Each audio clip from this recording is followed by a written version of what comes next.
¿Cómo están? Bienvenidos. Tiempo de noticias económicas. Vamos a empezar a ver lo que ocurre en nuestros pueblos, decisiones que toman nuestros gobernantes y que impactan en nuestros bolsillos. Pasa en México, buenas noticias, y sí, ¿quién no quiere saber que el presidente ha tomado la decisión de aumentar el salario mínimo en ese país?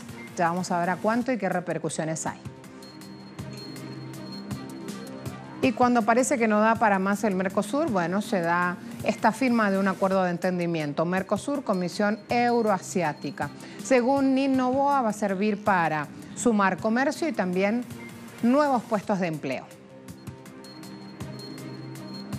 Además, hoy vamos a hablar en nuestro expediente económico, en nuestro espacio de análisis, de este tópico, desigualdad de género.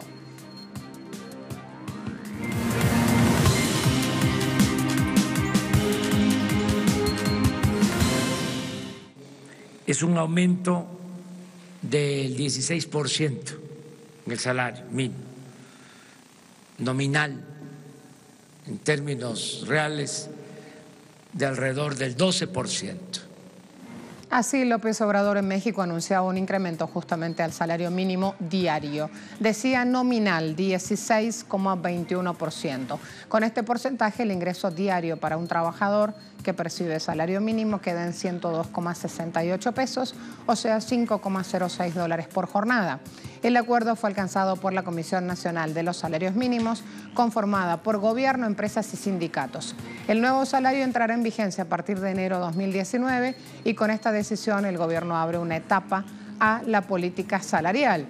Se anunció sueldo mínimo también en la zona libre de la frontera norte, será de 176,72 pesos, un poquito más alto, 8,7 dólares.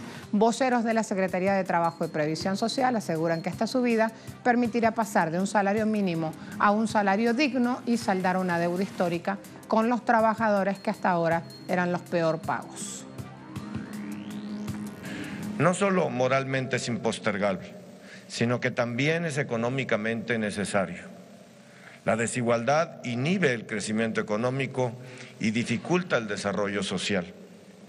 Después de un esfuerzo en conjunto de varios años, hemos logrado recuperar el valor del salario mínimo para que alcance la línea de bienestar.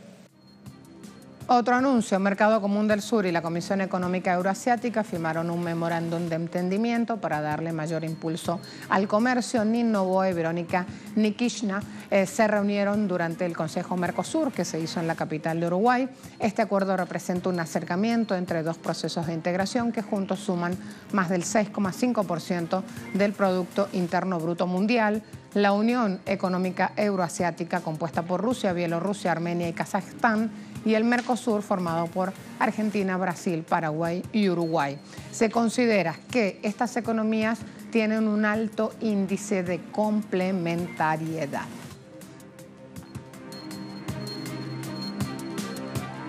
A escasos días ya de asumir el cargo de presidente de Brasil, Jair Bolsonaro propone explotar los recursos de una reserva indígena supuestamente de forma racional.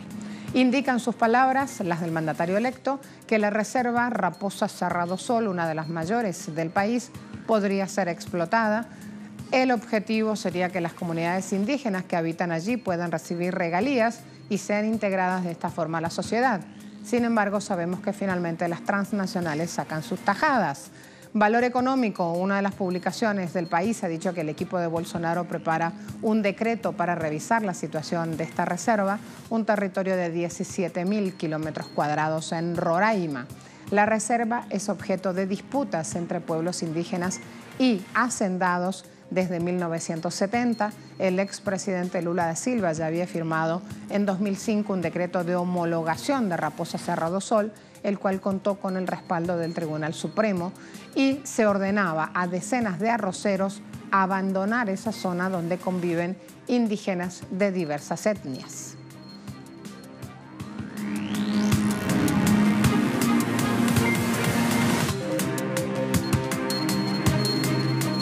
En temas energéticos, Qatar va a invertir en México para extraer petróleo pese a su salida de la OPEP. en lo que supone como un nuevo acuerdo de expansión mundial tras abandonar el organismo petrolero. La firma estatal Qatar Petroleum ha acordado la participación en 3 bloques petroleros en la costa de México a la italiana Eni. Con el acuerdo, ambas empresas producirán alrededor de 90.000 barriles de petróleos diarios de los campos Amoca, Mistón y Tecoali en el Golfo de México para finales de 2021, zona que contienen alrededor de 2.000 millones de barriles de petróleo. Con la firma de hoy, Qatar Petroleum entra en un acuerdo con Eni para adquirir un 35% de interés en el descubrimiento de 3 campos petroleros, Amoca, Mistón y Teocalli. Ya estamos juntos en México, pero es uno nuevo. Uno es realmente supergigante y ya descubrimos más de 2.000 millones de barriles de petróleo, como dijo el ministro, y queremos acelerar. Las grandes petroleras mundiales que han operado durante años en aguas estadounidenses están acudiendo al lado mexicano del Golfo, atraídas por la apertura del gobierno de nuevos bloques para su desarrollo. Los productores de Medio Oriente están explorando oportunidades para explotaciones en alta mar y de petróleo no convencional en Estados Unidos. Según analistas, la creciente producción fuera de la OPEP supone un creciente reto para el grupo de productores que recién acordó mantener la política de recortes. A principios de mes, Qatar anunció su retiro de la OPEP a partir de enero para concentrarse en sus ambiciones en el gas, pero además de este mega acuerdo con Eni, Qatar Petroleum invertirá al menos $20.000 millones en su expansión en Estados Unidos.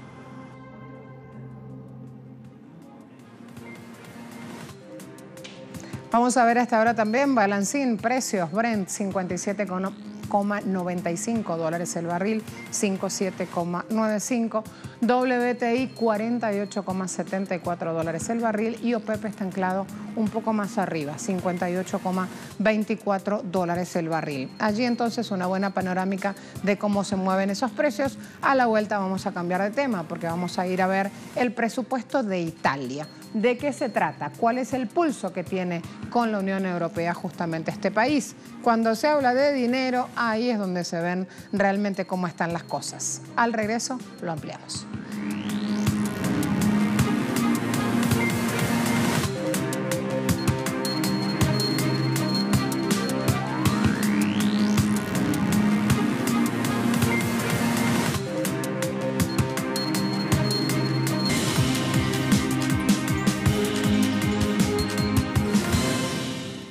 El comisionado económico europeo Pierre Moscovici expresó que se encontraba trabajando arduamente con el gobierno italiano para evitar sanciones por su déficit provisional. Estoy trabajando duro casi día y noche, intensamente para evitar que se sancione a Italia. Sería algo malo. Creo que Italia es uno de los grandes países de la zona euro y tiene su lugar dentro de la zona euro. Estoy en contacto permanente con el ministro de Finanzas, Trilla, con el primer ministro Giuseppe Conte. Estuve en contacto con él anoche y volveré a estar esta mañana. Estamos trabajando muy duro de una manera constructiva. Que Italia pueda llevar a cabo las políticas que desee. Después de todo, no me corresponde cuestionar la legitimidad del gobierno italiano y sus políticas, sino que lo hagan respetando las reglas. Mi actitud no es en absoluto temporal o basada en las circunstancias, es constante. Siempre he pensado que Europa debería ser un instrumento que permita llevar a cabo reformas en conjunto, pero que no debería ser punitiva. En mis 4 años como comisionado, no hemos sancionado a nadie y estoy muy feliz por eso. Y al mismo tiempo, algunos países han reducido su déficit porque, permítanme decirles que el déficit promedio en la zona euro no es de 3%, pero un 0,7% sí. Así que hay una manera de alentar sin castigo. Y así es como ve Europa, una autoridad que reúne a todos los que alienta, y no para castigar a un país u otro.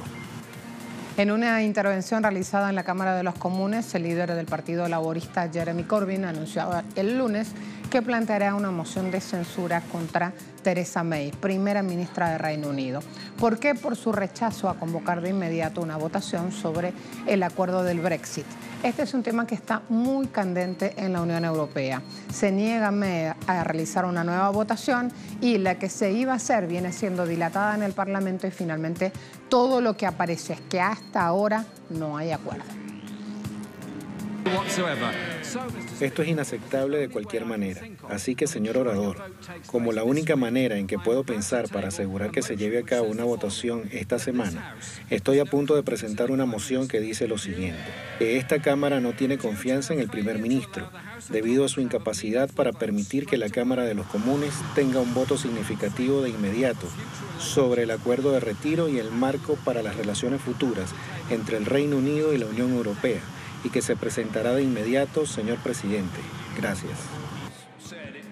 Los mercados estadounidenses viven por estos días el peor diciembre en 80 años. Este lunes los tres principales indicadores de Wall Street cayeron de manera estrepitosa más del 2%, lastrados por esta disputa de si es legal o no el emblema del expresidente Obama, el Obamacare, a lo que se suma la preocupación de los inversores por la desaceleración del crecimiento global. Ahí está el punto. El Dow Jones Industrial 2,11%, el S&P 500 perdía 2,08%, el Nasdaq caía 2,27%. Este declive en el último indicador borró ganancias del año 2018 completico. Las firmas financieras se mantienen expectantes ante este dilema, este enfrentamiento abierto que tiene Trump contra la Reserva Federal, a quien le exigió que no cambie las tasas esta semana. Por lo tanto, también hay que ver qué va a hacer la Fed y si va a mantener su ritmo de subida, si va a dar algún tipo de información en lo que queda de este año o iniciando 2019. Y también aquí hay una declaración que es muy importante, promediando ya el fin de este 2018 con una guerra comercial que hoy por hoy está en etapa de tregua. Me refiero a Estados Unidos-China. Xi Jinping dio una declaración como respuesta a este desafío que le hace Estados Unidos. Advirtió que nadie puede dictar el camino del desarrollo económico chino y que mantendrá su histórica reforma y apertura que ya cumple 40 años de éxito en un discurso. Fíjense este grandioso Salón del Pueblo. La práctica de 40 años de reforma y apertura nos dice que el liderazgo del Partido Comunista de China es la característica más esencial del socialismo con características chinas. Es la mayor fortaleza del sistema socialista con características chinas. Promovemos activamente la construcción de una economía mundial abierta para construir una comunidad para el futuro compartido de la humanidad. Promover la transformación de un sistema de gobierno global y oponernos al hegemonismo y las políticas de poder y contribuir continuamente al impulso de China por la paz mundial y el desarrollo, los programas de China y su fuerza.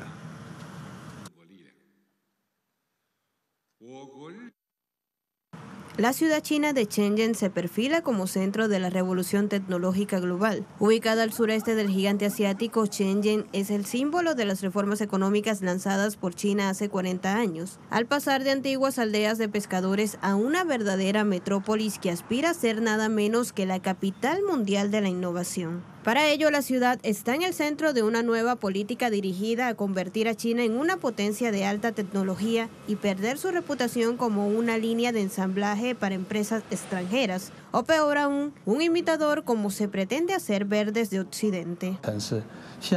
Ahora Shenzhen tiende a convertirse en una especie de punto de encuentro para ingenieros creativos e imaginativos de todo el mundo. Además, ahora todos conceden gran importancia a los derechos de propiedad intelectual y a la protección de patentes. La metrópolis busca reinventarse como el hogar de la innovación en línea con el plan hecho en China 2025 de Beijing para dominar industrias claves de alta tecnología como la robótica, los vehículos eléctricos y la inteligencia artificial, lo que ha despertado las alarmas en países como Estados Unidos, temiendo que supongan riesgos de seguridad y espionaje. De hecho, según expertos, la detención en Canadá de la futura heredera de Huawei, a petición de Estados Unidos por la presunta violación a las sanciones contra Irán, esconde precisamente el interés de Estados Unidos por detener la expansión mundial de China, que con proyectos como este en Shenzhen desplazarían al Silicon Valley. El potencial de Shenzhen es muy grande. Es posible que alcance rápidamente Silicon Valley y luego en un escenario será muy similar a ellos para crear muchas empresas como Silicon Valley. Creo que hay un potencial, pero requiere tiempo y mucho esfuerzo por parte de mucha gente, como lo estamos haciendo aquí en Shenzhen. Hoy en día, las corporaciones globales de China han convertido a Shenzhen en su sede y la ciudad de decenas de miles de fábricas se denomina Silicon Valley del hardware, atrayendo al talento de todo el país y medio mundo que buscan prender la mecha de sus sueños electrónicos. A la vuelta, género al análisis también tiene justamente su punto económico. Ya se lo contamos.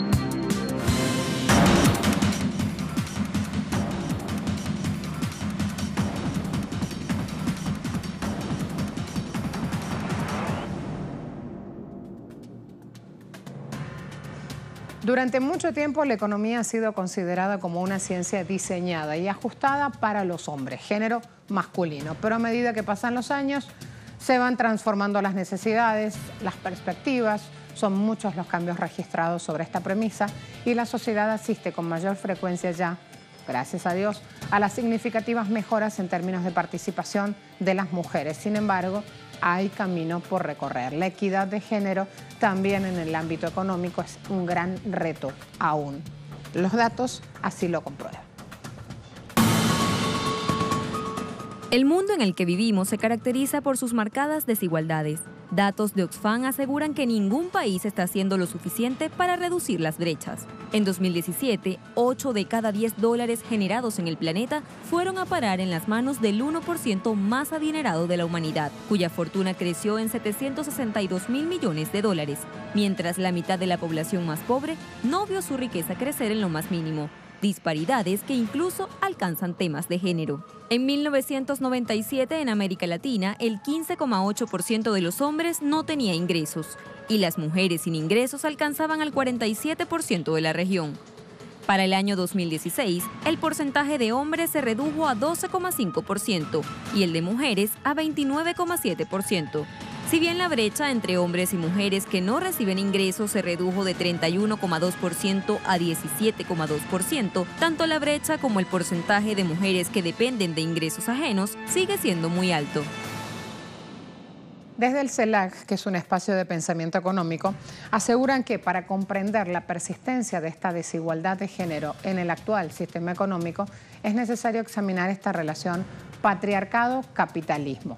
La primera condición necesaria para la acumulación y para el funcionamiento mismo del sistema económico es la reproducción de la fuerza de trabajo. Esto implica el nacimiento, crianza, educación de los niños, cuidado, tareas del hogar, todas las labores que permiten que la fuerza de trabajo se encuentre en óptimas condiciones en los mercados. Y son los hogares, nuestros hogares, no el Estado ni las empresas quienes asumen directamente el costo de esto. Asimismo, dentro de los hogares somos las mujeres las que realizamos la mayoría de estas actividades que no son pagas, que no tienen remuneración.